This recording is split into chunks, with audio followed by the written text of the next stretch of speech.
Peter le Noir.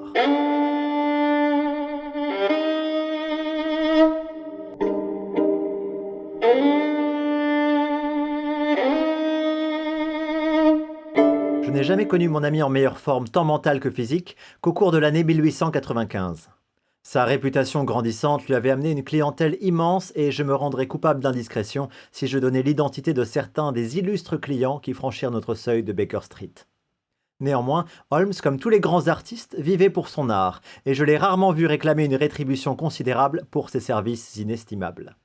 Il était si détaché des biens de ce monde qu'il a fréquemment refusé d'aider des personnes riches et puissantes, tandis qu'il lui arrivait de consacrer des semaines entières aux affaires de quelques humbles clients, dont le cas présentait ces conditions d'étrangeté et cette atmosphère dramatique qui stimulaient son imagination et mettaient à l'épreuve sa perspicacité. En cette mémorable année 1895, plusieurs affaires avaient retenu son attention. L'enquête sur la mort subite du cardinal Tosca, menée à la demande expresse du pape en personne, et l'arrestation de Wilson, le célèbre dresseur d'oiseaux qui délivra les bas quartiers de Londres d'une abominable plaie. Presque immédiatement après ces deux affaires sensationnelles, survint la tragédie de Woodmanslee et les ténébreuses circonstances qui entourèrent la mort du capitaine Peter Carey. Un exposé des exploits de M. Sherlock Holmes ne serait pas complet sans un récit de cette affaire tout à fait exceptionnelle. Pendant la première semaine de juillet, mon ami avait été si souvent et si longtemps absent de notre appartement que je savais qu'il avait quelque chose en cours. Le fait que plusieurs gaillards de mauvaise mine étaient venus au cours de cette période demander le capitaine Basil m'avait laissé croire que Holmes travaillait quelque part sous l'un des nombreux noms et déguisements qui lui servaient à dissimuler sa véritable identité. Il possédait en effet 5 petits refuges dans différents points de Londres dans lesquels il était à même de changer d'apparence. Il ne m'avait rien dit de l'affaire en question et il n'était pas dans mes habitudes de le contraindre à des confidences, jusqu'au jour où il me donna la direction dans laquelle s'orientaient ses investigations dans des circonstances extraordinaires. Il était parti avant le petit déjeuner, et je m'étais assis à table pour ce repas matinal quand il entra à grands pas dans la pièce, le chapeau sur la tête et en tenant sous son bras, comme un parapluie, une lance énorme. « Grand Dieu, Holmes, vous vous êtes promené dans Londres avec ça ?»« Oui, de chez le boucher à ici. »« Chez le boucher ?» Et j'en reviens avec un excellent appétit. On ne saurait mettre en doute, Watson, la valeur d'un peu d'exercice avant le petit déjeuner. Mais je suis prêt à parier que vous ne devinerez jamais de quelle nature fut l'exercice que j'ai pris. »« Je n'essaierai même pas. » Il se mit à rire tout en se versant du café. « Si vous aviez pu regarder dans l'arrière-boutique, vous auriez pu voir un cochon mort pendu à un croc au plafond. Et un homme en train de le perforer furieusement avec l'arme en question. Et cette personne, c'était qui d'après vous ? » ?»« Le boucher. » »« Non, Watson, c'était moi. Et j'ai acquis la conviction qu'il est impossible de traverser un cochon de part en part sans une force surpuissante. Ça vous dirait peut-être de vous y essayer. » »« Pas le moins du monde. Mais pourquoi ces essais ? » »« Parce que j'avais l'impression que cela aurait une répercussion indirecte sur le mystère de Woodmanslee. »« Ah ! Entrez, Hopkins. » »« Bonjour, messieurs. » »« J'ai reçu votre télégramme hier soir et je vous attendais. Prenez donc quelque chose avec nous. » Stanley Hopkins était un jeune inspecteur de police d'une trentaine d'années, extrêmement alerte.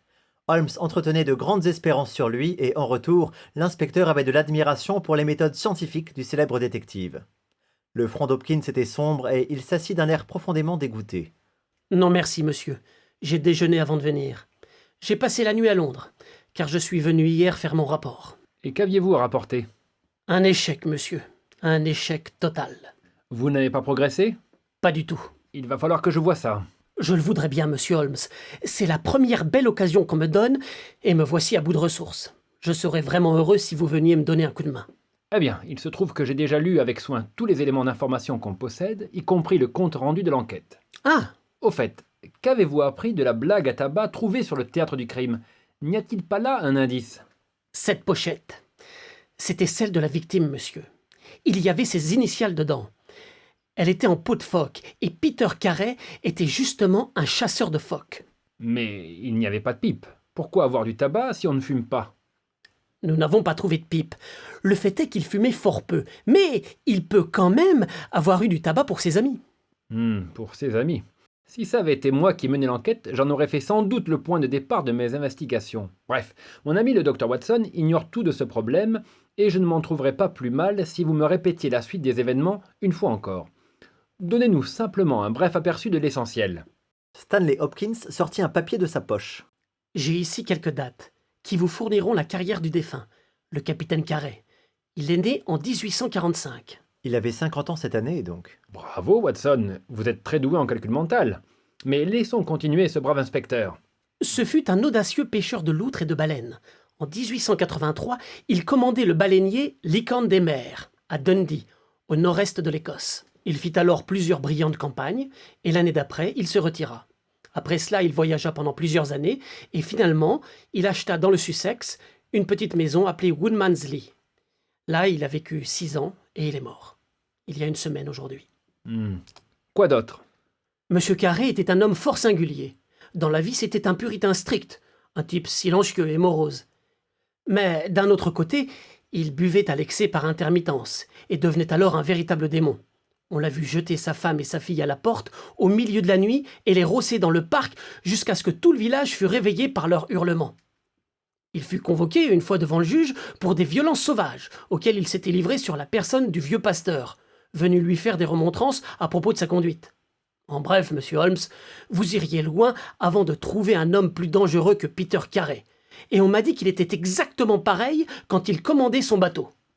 On le connaissait dans la navigation sous le nom de Peter le Noir, surnom qui lui avait été donné à cause de son humeur qui répandait la terreur autour de lui.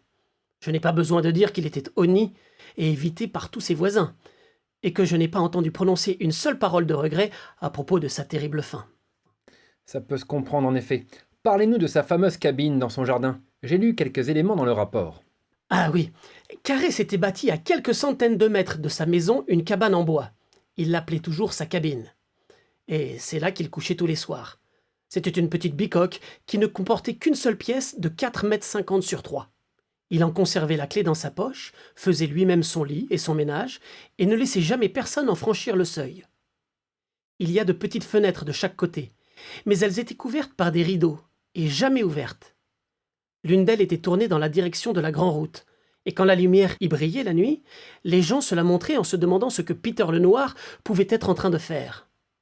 C'est cette fenêtre-là, monsieur Holmes, qui nous a donné un des rares éléments positifs d'investigation qui soit sorti de l'enquête. La fenêtre, elle a été brisée? Non, Forcée? non. Alors, elle avait quoi de spécial, cette fenêtre? Mais rien de spécial. Je suppose que quelqu'un a dû voir quelque chose par cette fenêtre. Exact, monsieur Holmes.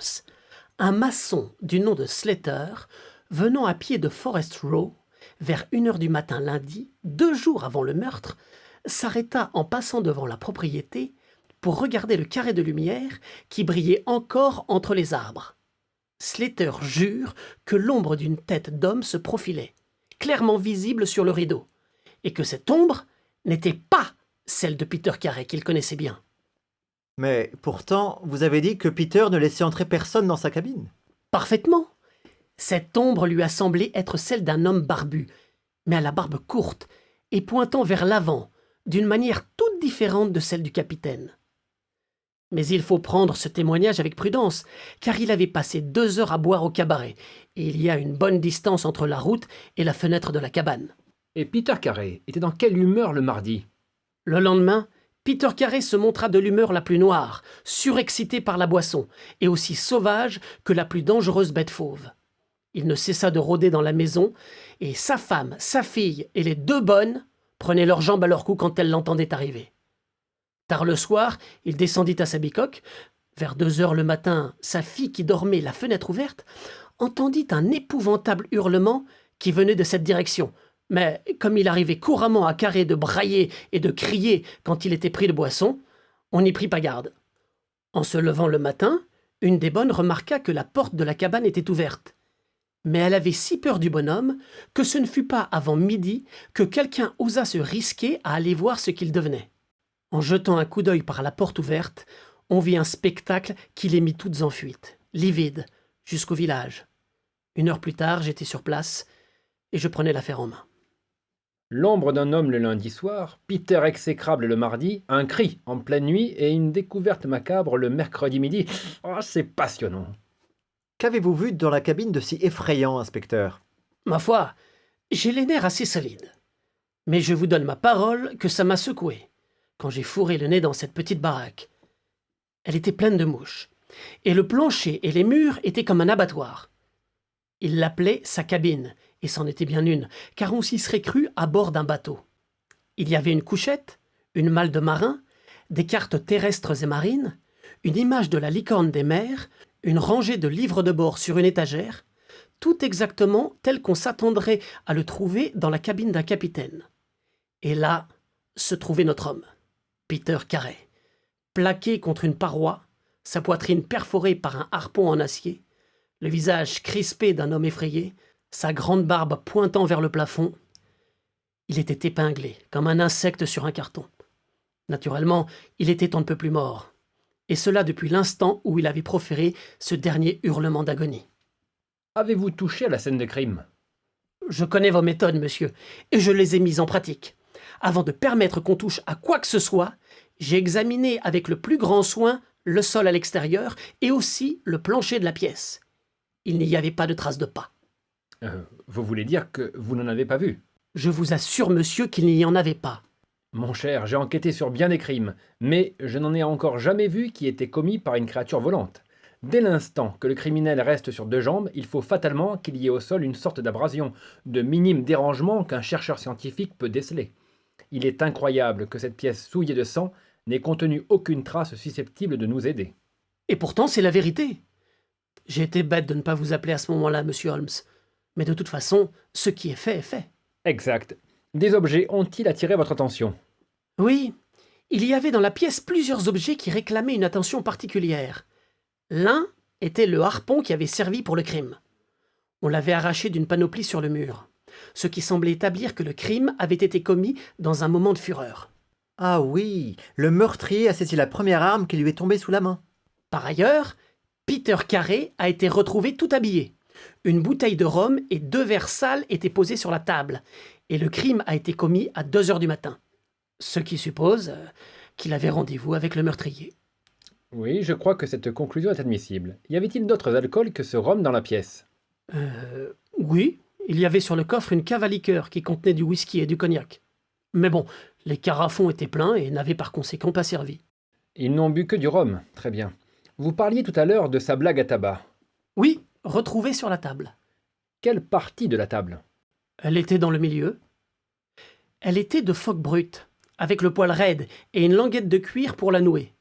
À l'intérieur, sur le rabat, il y avait inscrit des initiales, PC. Elle contenait une demi-once de fort tabac de marin. Quoi d'autre, Hopkins? Stanley Hopkins tira de sa poche un calepin recouvert de tissu. L'extérieur en était rugueux et usé, les feuillets décolorés. Sur la première page étaient inscrites les initiales JHN et le millésime 1883. Holmes le posa sur la table et l'examina avec minutie, tandis que Hopkins et moi regardions chacun par-dessus une de ses épaules. Sur la seconde page étaient imprimées les lettres CPR. Et puis venaient plusieurs pages sur lesquelles étaient inscrites des nombres. Un en-tête portait Argentine, un autre Costa Rica, un autre Sao Paulo, chacun précédant des pages de signes et de chiffres. Quelle signification trouvez-vous à tout cela? Je pense que JHN sont les initiales d'un courtier, et que CPR était peut-être le client. CPR, ça veut dire quoi? Et qu'est-ce que vous diriez, messieurs, de Canadian Pacific Railway? Quel imbécile je suis! Mais oui, naturellement c'est cela, la compagnie de chemin de fer canadienne. Bravo, Holmes! Alors JHN sont les seules initiales qu'il nous reste à deviner. J'ai déjà examiné toutes les listes anciennes de la bourse. Mais je ne trouve personne en 1883, ni parmi les agents de change, ni parmi les courtiers dont les initiales correspondent à celles-là. J'ai l'impression que cet indice est crucial. Vous admettrez, monsieur Holmes, qu'il existe une possibilité que ces initiales soient celles de la seconde personne. En d'autres termes, l'assassin. Par ailleurs, ce carnet, concernant d'importantes quantités de valeurs, nous fournit pour la première fois une indication du mobile du crime. Le visage de Sherlock Holmes montrait qu'il était complètement pris de court par ces nouvelles perspectives. Je suis contraint d'admettre vos deux arguments. Je reconnais que le carnet, dont je n'avais pas connaissance jusqu'à aujourd'hui, modifie le scénario que je m'étais fait. J'étais arrivé à une théorie du crime dans laquelle je ne trouve pas la place pour cela. Vous êtes-vous efforcé de retrouver certaines des valeurs mentionnées là-dedans? On enquête maintenant dans les bureaux, mais j'ai peur que la liste complète des porteurs de ces titres d'Amérique du Sud nécessite quelques semaines avant que l'on puisse retrouver la trace de ces actions. Holmes venait d'examiner soigneusement la couverture du carnet au moyen de sa loupe. Ah, ici, il y a une décoloration. Oui, monsieur, c'est une tache de sang. Je vous ai dit que j'avais ramassé ce carnet sur le plancher. La tache de sang était-elle sur le dessus ou sur le dessous du carnet? Dessous, sur la face en contact avec le parquet. Ce qui prouve qu'on a laissé tomber le calepin une fois le crime commis. Exactement, monsieur Holmes. Et j'ai tenu compte de cet argument et j'en ai conclu que le meurtrier l'avait laissé tomber dans sa fuite précipitée. Il était près de la porte. Avez-vous une raison quelconque de soupçonner qu'il y eut vol dans cette cabane? Non, monsieur, il semble qu'on n'ait rien touché. L'affaire paraît très intéressante. Il y avait un couteau au sol selon les éléments de l'enquête? Oui, avec un fourreau dont il n'avait pas été extrait. Il gisait au pied du mort. Madame Carré l'a reconnu comme appartenant à son mari. J'imagine qu'il faudra que j'aille jeter un coup d'œil à cela. Merci, monsieur Holmes. Vraiment merci, ça m'enlèvera un rude poids. C'eût été plus facile il y a 8 jours. Toutefois, cette visite peut sans doute être utile. Watson, si vous avez le temps, je serai très heureux de votre compagnie. Si vous voulez bien appeler un taxi, Hopkins, nous serons prêts à partir pour Forest Row dans un quart d'heure. Descendant à la petite gare en bordure de route, nous continuâmes en voiture pendant plusieurs kilomètres parmi les vastes vestiges des bois qui, à une certaine époque, faisaient partie de la grande forêt qui tint si longtemps en respect les envahisseurs saxons. Ici, dans une clairière, au flanc verdoyant d'une colline, se trouvait une longue maison basse à laquelle on accédait par une allée qui courait en demi-cercle au milieu des champs. Plus près de la route, et entourée de 3 côtés par des buissons, il y avait une petite cabane dont une fenêtre et la porte faisaient face dans notre direction. C'était le théâtre du meurtre. Stanley Hopkins nous conduisit d'abord à la maison. Il nous y présenta à une femme hagarde et aux cheveux gris, la veuve de la victime. Les traits accusés de son maigre visage et ses yeux aux paupières rougies révélaient les années de malheur et de mauvais traitements qu'elle avait endurés. Sa fille était avec elle. Pâle, les cheveux blonds, elle nous dit « Je suis heureuse de la mort de mon père. Merci. Mais alors merci à celui qui l'a tué d'un coup de harpon. Il le méritait. » Une famille terrorisée par Peter Carey. Ce fut avec un sentiment de soulagement que nous nous retrouvâmes dans le soleil cheminant le long du sentier qu'avaient tracé au travers des champs les pieds du défunt. La cabane était des plus simples, des parois de bois, pas de double toit, une fenêtre du côté de la porte et une du côté opposé. Stanley Hopkins sortit la clé de sa poche et il se penchait sur la serrure quand il s'arrêta, l'air attentif et surpris. « Qu'y a-t-il, Hopkins ?» Quelqu'un y a touché, monsieur Holmes. Il y a des éraflures blanches qui rayent la peinture. Holmes s'en fut examiner la fenêtre. Quelqu'un a également essayé de forcer cette fenêtre, en vain. Qui que ce soit, il n'a pas pu entrer. Ce devait être un bien piètre cambrioleur. C'est une chose vraiment extraordinaire. Ces marques n'étaient pas là hier, j'en jurerais. Peut-être un villageois curieux ? Peu probable. Il y en a fort peu qui ont osé se risquer sur la propriété, et encore bien moins s'aventurer dans la cabine. Qu'en pensez-vous, monsieur Holmes ? Je trouve que le sort est joliment aimable avec nous.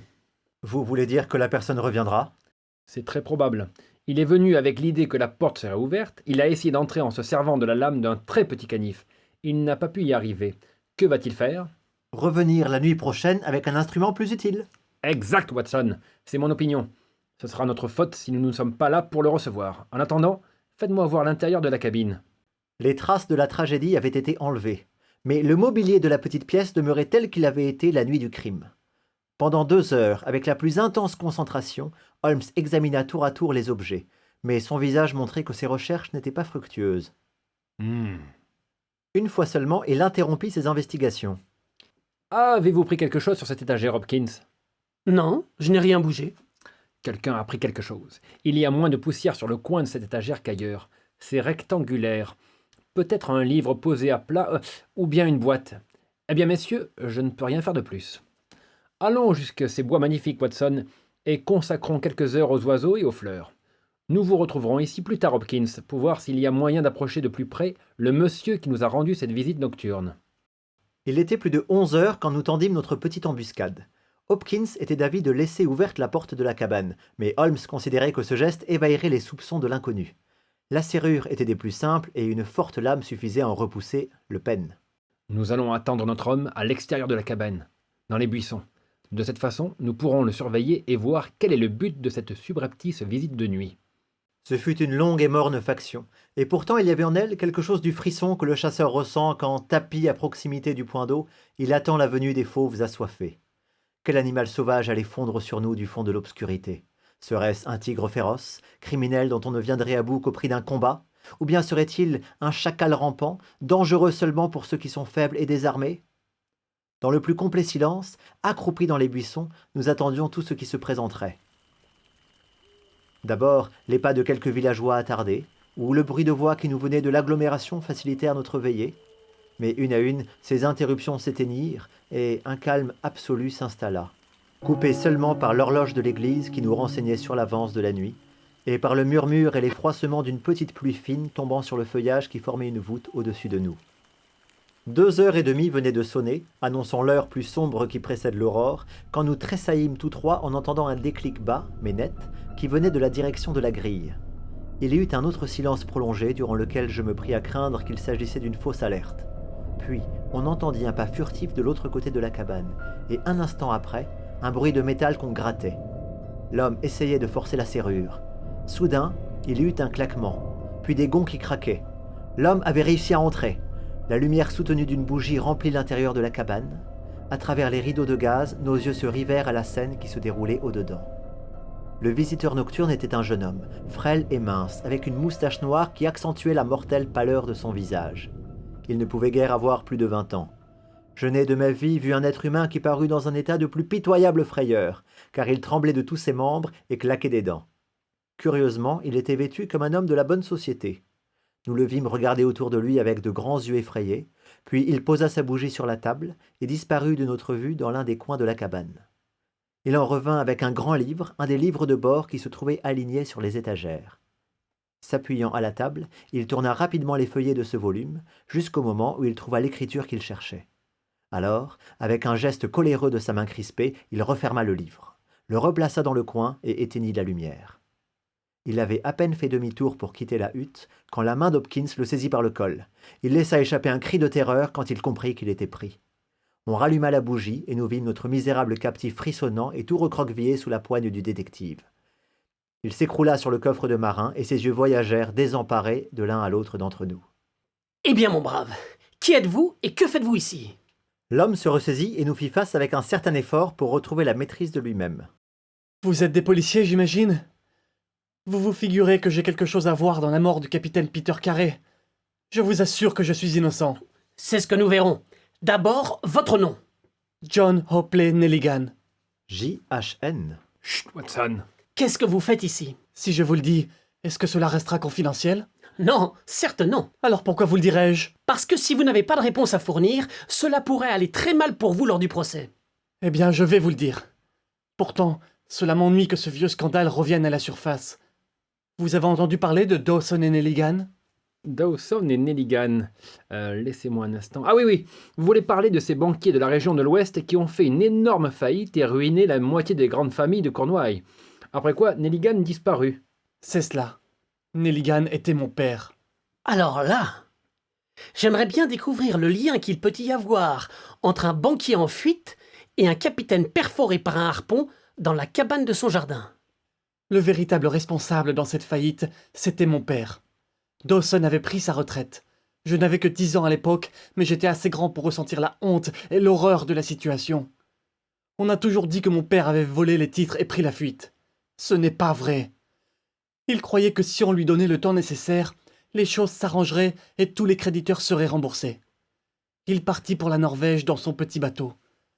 Je me rappelle cette dernière nuit où il dit adieu à ma mère.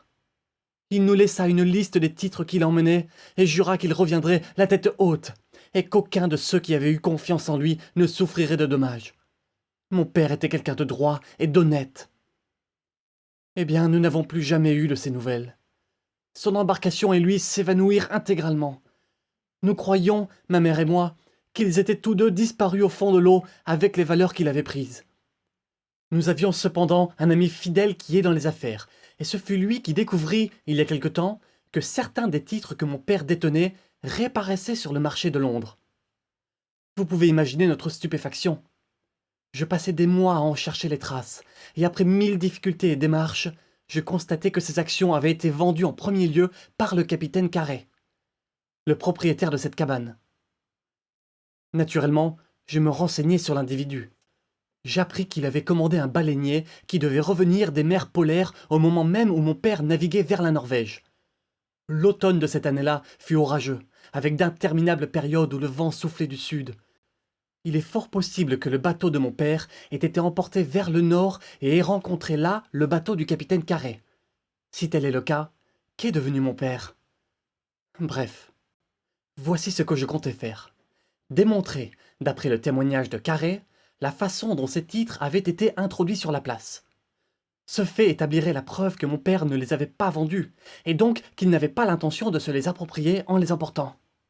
Vous êtes arrivé malheureusement trop tard. Exact. Quand je vins dans cette région pour voir le capitaine, ce fut à ce même instant que sa mort affreuse se produisit. Je lus, dans le compte-rendu de l'enquête, une description de sa cabine qui relatait la présence des vieux livres de bord de son bateau. Il me parut que si je pouvais voir ce qui s'était produit au cours du mois d'août 1883, à bord de la Licorne des mers, cela éclaircirait peut-être le mystère dont s'entourait le destin de mon père. J'ai essayé hier soir d'arriver jusqu'à ces livres de bord, mais je n'ai pas pu ouvrir la porte. J'ai recommencé ce soir, avec succès, mais j'ai constaté que les pages qui concernent le mois qui m'intéresse ont été arrachées du livre. C'est à ce moment-là que je suis devenu votre prisonnier. C'est bien tout? C'est tout. Vous n'avez rien d'autre à nous rapporter? Non, rien. Vous n'êtes jamais venu ici la nuit dernière? Jamais. Alors, jeune homme, comment expliquez-vous la présence de ce carnet avec vos propres initiales sur la page de garde? JHN. Où l'avez-vous eu? Je ne savais pas. Je croyais l'avoir perdu à l'hôtel. Ça suffit!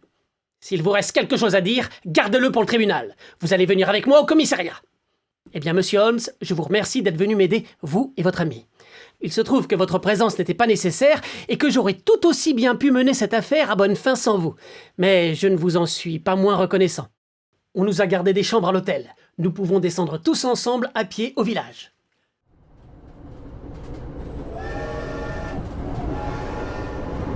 Dans le train qui nous ramenait à Londres, Holmes était pensif.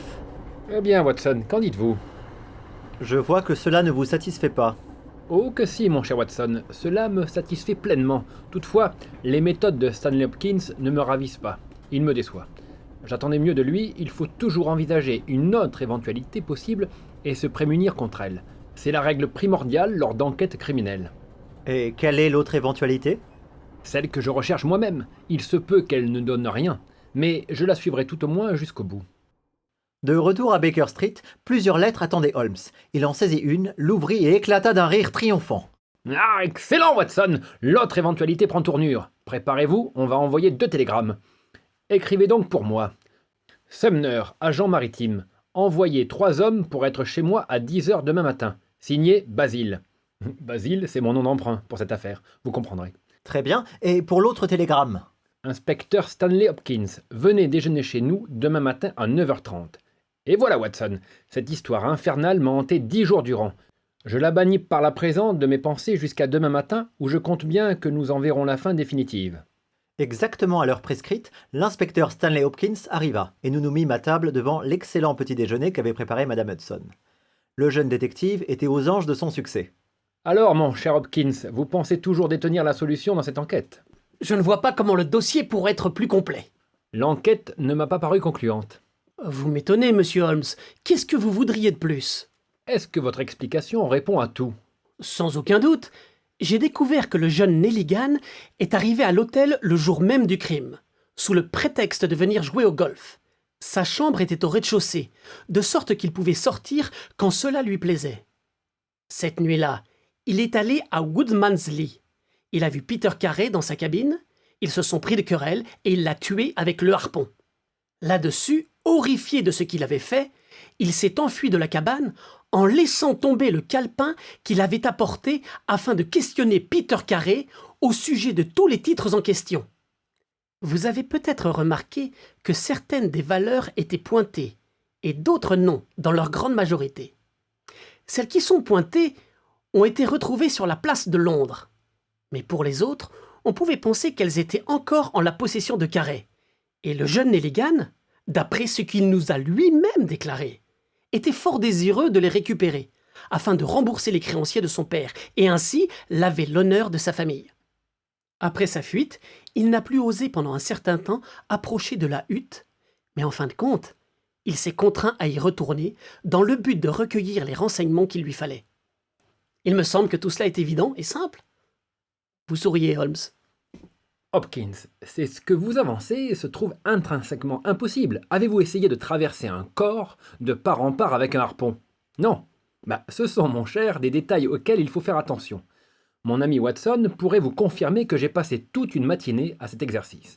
Ce n'est pas une petite affaire et cela exige un bras puissant et entraîné. Or, ce coup a été frappé avec une telle violence que la pointe de l'engin s'est profondément enfoncée dans la paroi. Croyez-vous vraiment que ce jouvenceau anémique, le jeune Nelligan, soit capable d'un pareil effort? Est-il l'homme qui a fraternisé en buvant du rhum avec Peter Lenoir en pleine nuit? Était-ce son profil qu'on a vu se dessiner sur le rideau 2 nuits avant? Non, non, non et encore non. Hopkins, c'est quelqu'un d'autre. Le visage de l'inspecteur Hopkins n'avait cessé de s'allonger pendant qu'Holmes parlait. Ses espoirs et ses ambitions s'effondraient. Il ne consentit tout de même pas à abandonner sans lutte sa position.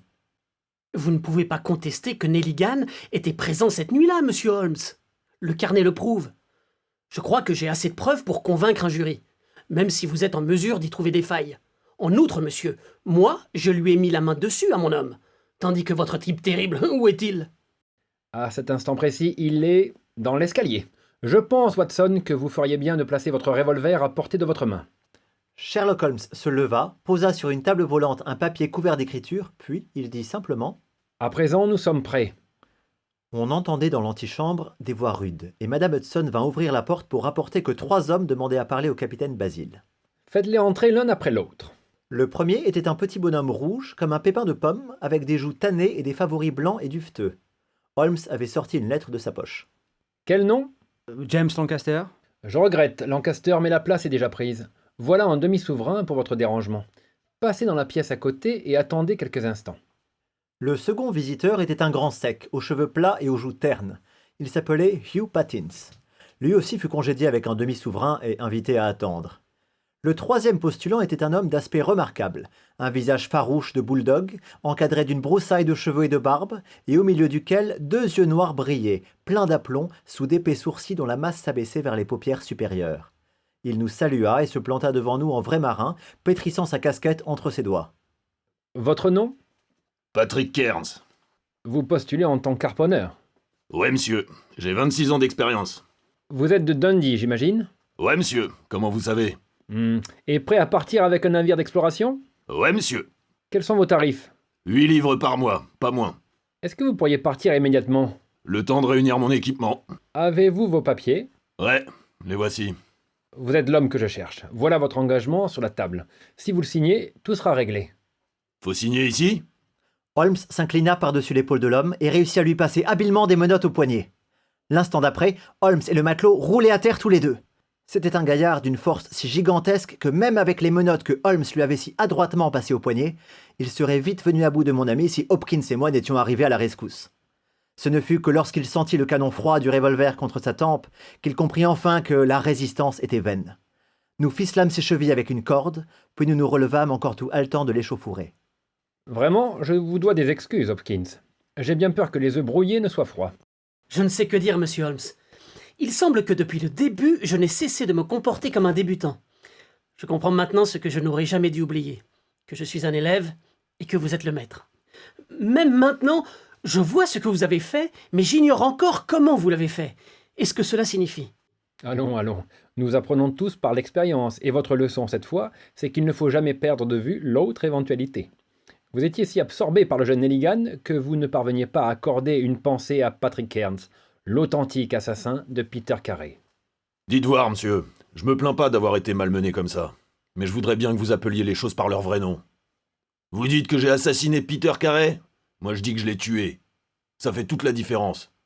Vous le croyez peut-être pas? Vous croyez que c'est du boniment? Du tout. Racontez ce que vous avez à dire. C'est vite raconté. Et pardieu, c'est la pure vérité. Je connaissais Peter Lenoir. Et quand il a sorti son couteau, je l'ai vivement piqué avec le harpon, vu que je savais que ce serait lui ou moi. C'est comme ça qu'il est mort. Appelez ça un crime si vous voulez. Mais je sais que j'aime encore mieux mourir la corde au cou qu'avec le couteau de Peter Lenoir dans le cœur. Comment en êtes-vous arrivé là? Je vais vous le narrer depuis le début. Redressez-moi seulement un peu, que je puisse parler plus facilement. Ça s'est passé en 1883, au mois d'août. Peter Carey était le patron de la licorne des mers. Et moi, harponneur en second. On sortait de la banquise et on rentrait avec des brises contraires et une tempête de vent du sud qui durait depuis 8 jours, quand on a recueilli une petite embarcation qui avait été poussée vers le nord par la rafale. Il n'y avait qu'un homme à bord, un terrien. L'homme, on l'a pris à bord. Et le capitaine et lui, ils ont eu dans la cabine des conversations qui n'en finissaient pas. Tout ce qu'il avait apporté avec lui sur notre navire, c'était une caisse en fer blanc. Autant que je sache, on n'a jamais dit le nom de ce type. Et la seconde nuit, il a disparu, comme s'il n'avait jamais existé. On a raconté qu'ou bien il s'était jeté par-dessus bord, ou bien il était tombé à l'eau par le gros temps qu'il faisait à ce moment-là. Il n'y a qu'un homme qui a su ce qui lui était arrivé. Et celui-là, c'est moi. Parce que de mes propres yeux, j'ai vu le capitaine l'empoigner par les talons et le basculer par-dessus le parapet, au cœur et au plus noir de la nuit. 2 jours avant qu'on aperçoive les phares du Shetland. Eh ben, j'ai gardé ce que je savais pour moi, et j'ai attendu de voir ce qui en résultait. Rentré en Écosse, l'affaire fut étouffée sans peine, et personne ne posa de questions. Un inconnu était mort accidentellement, et personne ne pouvait enquêter. Peu après, Peter Carey se retira, et il me fallut des années pour trouver où il était. Je me doutais qu'il avait fait le coup, pour avoir le contenu de la boîte en fer, et qu'il devait avoir le moyen de bien payer pour que je parle pas. J'ai su où il était par un matelot qu'il avait rencontré à Londres, et je suis allé le voir. Le premier soir, il était assez raisonnable, et prêt à me donner de quoi me libérer du besoin de reprendre la mer. On devait régler la chose le surlendemain. Et quand je revins, je le trouvais aux 3/4 ivre et d'une humeur atroce. On s'est assis, on a bu et parlé d'autres fois, mais plus il buvait, moins son air me plaisait. J'ai repéré le harpon au mur, en me disant que j'en aurais peut-être besoin, avant que ça soit fini. Puis tout à coup, il s'est déchaîné contre moi, et crachant et jurant, son grand coutelas à la main, il s'est levé, une lueur de meurtre dans les yeux. Il n'a pas eu le temps de dégainer son couteau, que je lui avais déjà passé le harpon au travers du corps. Tudieu, quel hurlement! Et cette figure, qui revient se mettre entre moi et le sommeil. Je suis resté là, avec le sang qui coulait tout autour de moi, et j'ai attendu. Mais tout était tranquille. Alors j'ai repris du cœur. J'ai regardé autour de moi, j'ai vu la caisse en fer sur une étagère. Je l'ai prise. J'y avais en tout cas tout autant droit que Peter Carey. Et je suis sorti de la cabane en laissant comme un imbécile ma blague à tabac sur la table. Maintenant, je vais vous dire le plus curieux de l'histoire. Je venais tout juste de sortir de la baraque, quand j'ai entendu qu'on venait. Alors, je me suis caché dans les buissons. Un homme s'est amené en se faufilant, et entré dans la hutte, a poussé un cri comme s'il voyait un fantôme et a détalé à toutes jambes. Qui c'était et ce qu'il voulait, je saurais pas dire. Pour ma part, j'ai marché 4 lieues, trouvé un train et atteint Londres comme ça sans que personne n'ait rien su. Eh ben, quand j'ai examiné la boîte, j'ai constaté qu'il n'y avait pas d'argent dedans, mais seulement des papiers. J'ai tué Peter le Noir pour des papiers. Je me trouvais tout seul à Londres sans un shilling. J'avais plus que mon état comme ressource. J'ai vu les annonces qui parlaient de harponneurs et de salaires élevés, alors je suis allé chez les agents maritimes qui m'ont envoyé ici. C'est tout ce que je sais. Et je répète que si j'ai tué Peter le Noir, la loi m'en doit des remerciements, vu que je lui ai épargné le prix d'une corde en chanvre. Une déposition fort claire. Je crois, Hopkins, qu'il ne faut pas perdre de temps à mettre votre prisonnier en sûreté. Il est fort possible que si j'avais été au courant du carnet, cela aurait égaré mes réflexions comme ce fut le cas pour vous.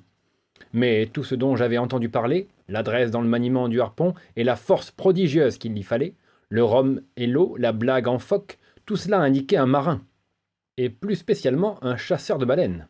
J'étais convaincu que les initiales P.C. sur la blague résultaient d'une coïncidence et n'étaient pas celles de Peter Carey, puisqu'il fumait si peu qu'on n'avait pas même trouvé de pipe dans sa cabine. Patrick Cairns. Vous vous souvenez que je vous ai demandé s'il y avait du whisky et du cognac dans celle-ci? Vous m'avez répondu que oui. Combien y a-t-il de terriens qui boiront du rhum là où ils peuvent avoir d'autres alcools? J'étais sûr que c'était un matelot. Et comment l'avez-vous trouvé? Mon cher, le problème dès lors devenait très simple. Si c'était un marin, ce ne pouvait plus être qu'un marin qui avait été sur la licorne des mers avec Carey. J'ai passé 3 jours à télégraphier à Dundee et, au bout de ce temps-là, J'avais la liste de l'équipage en 1883.